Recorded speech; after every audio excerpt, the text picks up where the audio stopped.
So in first part we have derived an equation for ratio of tension in case of flat belt drive. Now in this part, first we'll be talking about centrifugal tension, and after that we'll be talking about maximum conditions for maximum power transmission. So let us first discuss centrifugal tension in the belt drive. Now we know that if any particle is rotating, then it experiences a force called as centrifugal force. Now, how do we calculate this centrifugal force? Centrifugal force is mass into velocity square divided by radius. And now here belt is belt is rotating, so it experiences a centrifugal force. Now what will be effect of that centrifugal force which is outwards? Effect of this centrifugal force will be increase in tension in both tight as well as slack side by same amount. ये FC क्या करने वाला है? ये belt को और खींचेगा, तो बेल्ट का दोनों तरफ का जो टेंशन है T1 as well as T2 वो दोनों साइड में इंक्रीज होगा. कौन से वैल्यू से? TC से. तो इस डेरिवेशन में हम लोग देखेंगे कि ये TC का वैल्यू क्या होता है. Due to centrifugal force what is increase in the tensions which is TC. So we are going to derive an expression for TC here. So here we have considered an arc which is part of belt, very small part of belt, subtending an angle d theta at center. So this semi angle will be d theta by 2. Now on this arc, centrifugal force that is acting is Fc. Because of this Fc, there is a centrifugal tension on both sides, and this will make an angle d theta by 2 with vertical. Now let us consider M as mass of belt per unit length. So this will depend on the property of that material which is used for belt, and its SI unit will be kg per meter because this is mass per unit length. Now let us see how much is length of this arc. Let us say this is arc PQ, radius is R. Now length of the element will be equal to R d theta. Arc length we know is radius into the angle subtended. तो ये length हमने क्यों find किया है? क्योंकि यहाँ से हमें मिलेगा mass will be equal to m into length, क्योंकि ये पर यूनिट लेंथ है. तो अगर समझ लो इसका वैल्यू 10 है, कोई भी एक मैंने आपको एक मटेरियल बता दिया, उसका आपको बोला कि मास पर यूनिट लेंथ 10 है, 10 kg पर मीटर, जस्ट एन एग्जाम्पल. तो अगर मैं आपको बोलूँगा कि इसका मेरे पास 3 मीटर लेंथ है, तो उसका मास कितना हो जाएगा total? It will be 10 into 3 30. That means I am going to multiply this m with that length. तो यहाँ पे मैंने लेंथ फाइंड किया. अभी मैंने लेंथ को अगर मैं m से मल्टीप्लाई करूँगा तो मुझे क्या मिल जाएगा? Mass of that element. So it will be m into length which is r d theta. अभी इस मास से हमें क्या मिल जाएगा? जो भी सेंट्रीफ्यूगल फोर्स एक्ट कर रहा है एलिमेंट पे वो मिल जाएगा, because it is mass into velocity square divided by R. तो मास कितना है? It is mr d theta into velocity square divided by R. So this r and r will get cancelled and we'll have m v square d theta. This is Fc. Now this Fc, if we see this free body diagram, is balanced by horizontal components of Tc on both sides. So horizontal component of Tc here is Tc sin d theta by 2. Here it will be Tc sine d theta by 2. Both are towards right. So this FC, which is balanced by this Tc sine theta 2 components. So what we can write is Fc is equal to Tc sine d theta by 2 plus Tc sine d theta by 2. Fc is mv square d theta, and as we have seen in first part, if angle is very small, then sine of that angle is equal to angle itself. So sine d theta by 2 will be d theta by 2, almost d theta by 2. So I'll write this as Tc into d theta by 2 plus Tc into d theta by 2. So Tc d theta by 2 plus Tc d theta by 2 will give me 2 Tc d theta by 2, and this 2 and 2 will get cancelled. On left hand side I have mv square d theta, so this d theta and d theta will get cancelled. So what I am left with is Tc is equal to mv square. So this is how we get expression for centrifugal tension. Tc is equal to mv square, where m is mass per unit length of belt, v is velocity of belt, linear velocity of belt. Now what is effect of this Tc? That means when we consider Tc, what are the changes that will be there? First of all, tension on both sides will increase. Tension on tight side as well as slack side will increase. So tension on tight side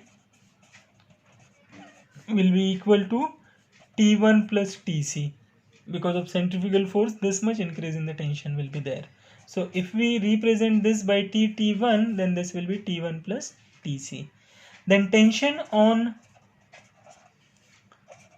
slack side will be, let us say this is T2, it will be T2 plus Tc. So tension on tight side will increase by Tc, tension on slack side will increase by Tc. Now whether this affects power transmission, that means if we consider centrifugal tension, is it going to affect power transmission? Now how do we find out power in the belt drive? It is effective force into velocity. That means earlier we have seen it is T1 minus T2 into velocity. Now when we consider centrifugal tension, this T1 and T2 are TT1 and TT2, because this is difference between the slack side and tight side tension. So when we are considering Tc, this is the tight side tension, this is the slack side tension. So power when we consider centrifugal tension is Tt1 minus Tt2 into velocity. So if I substitute the values, this is T1 plus Tc minus T2 plus Tc into velocity. Now if I open this bracket, this Tc and Tc will get cancelled, and what I am left with is T1 minus T2 into velocity. So instead of T1 minus T2, even if I write Tt1 minus Tt2, it is not going to make any difference in the calculation of power. So whether you are considering centrifugal tension or not considering centrifugal tension, your power formula for power will always be P is equal to T1 minus T2 into velocity. Now in next part of the video, we are going to derive a formula for maximum power condition. Now before that, let us talk about what maximum tension in the belt. Maximum tension in the belt. So this maximum tension in the belt, if we have to calculate, we can calculate in two ways. One is, let me denote it by T. We can say this is maximum tension is T1 plus Tc. That means by considering the centrifugal tension, I can write this as T is equal to T1 plus Tc. Another way is, if allowable stress is given to me, if let us say allowable stress is sigma, then allowable stress into cross section of belt, let B be the width and T be the thickness of belt. So this is the cross sectional area, resisting area. So stress into area will give me nothing but maximum tension. So in the problems that we are going to solve in last lecture, we can use either of this formula depending on what is given to us, that maximum tension is T is equal to T1 plus Tc, or T is equal to sigma Bt. Okay, so here what we are going to do is we are going to derive an expression for maximum power condition. So how do we write power? Power is equal to T1 minus T2 into velocity. Now we know that T1 upon T2 is equal to e raised to mu theta. T1 upon T2 is equal to e raised to mu theta. So what will be T2? T2 is equal to T1 upon e raised to mu theta. So let me substitute this value of T2 here in power expression. So it will be T1 minus T1 upon e raised to mu theta into velocity. Now can I take this T1 common? Yes. What will be here? So when I take T1 out from here, here it will be 1 minus, when I take T1 out here, it will be 1 upon e raised to mu theta into velocity. So this is T1. Now this bracket I can replace by a constant C, because here this bracket is constant. 1 is constant, e raised to mu theta, mu is coefficient of friction, theta is angle of contact. So this entire bracket is constant into velocity. So I have replaced this bracket by a constant C. So P is equal to T1 C into velocity. Now as we have seen earlier, this T1 I can write in terms of maximum tension as T1 as T minus Tc. So if I take this Tc on left hand side, T1 will be equal to T minus Tc. So I can write this as T minus Tc. T is maximum tension, C into velocity. So we know Tc is equal to mv square. So T minus mv square into C into V is equal to power. Now if I further write this, T, I am multiplying by this V, Tv minus mv cube, and outside the bracket we have constant.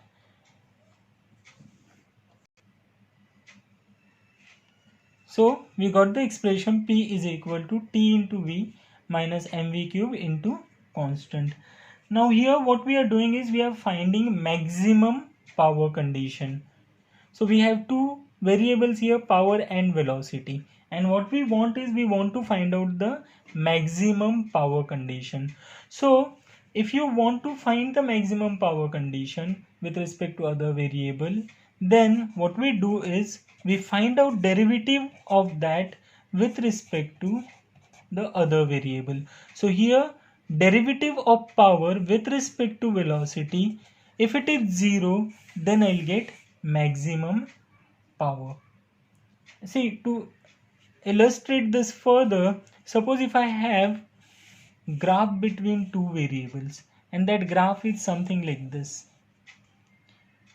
Now this dp by dv, this is nothing but a tangent, tan theta, on the curve PV. Suppose if I have curve of power versus velocity and it is represented by this, then this dp by dv is nothing but tangent.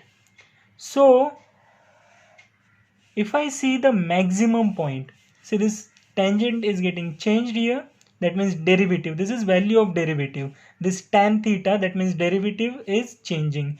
Now when power is maximum, this is going to be horizontal. Now we know that when it is horizontal, it means theta is 0, and that means derivative is 0.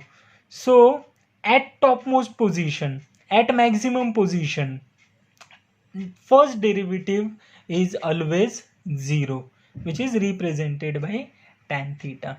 So If I want to find out the maximum power, then what I must do is I must find dp by dv and equate it to 0. Then I'll get condition for maximum power transmission. So let me do that. Let me find dp by dv. Here c is constant, so that will not come into picture when I'm taking derivative.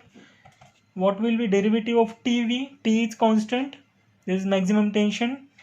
V, derivative of V will be 1. So it will be T into 1 minus M is constant. What will be derivative of V cube? It will be 3V square into C. And as we have discussed, this is equal to 0. If this is equal to 0, then that will be the maximum power condition. So we have one bracket here and C which is equal to 0. So either of this should be 0 to get you 0. Now C cannot be 0. It is constant. So what is 0? T minus 3mv square. This bracket must be 0. That means T is equal to 3mv square. Now mv square we know is Tc. So this is 3 Tc. So condition for maximum power transmission is given by T is equal to 3 Tc. So if maximum tension is 3 times of centrifugal tension, then you have the maximum power condition. Or we also have T is equal to 3 mv square. So from this expression, that is T is equal to 3 mv square, we can also write V is equal to square root of T upon 3m. V is equal to square root of this 3m and taken left side, so it will be T upon 3m. So V is equal to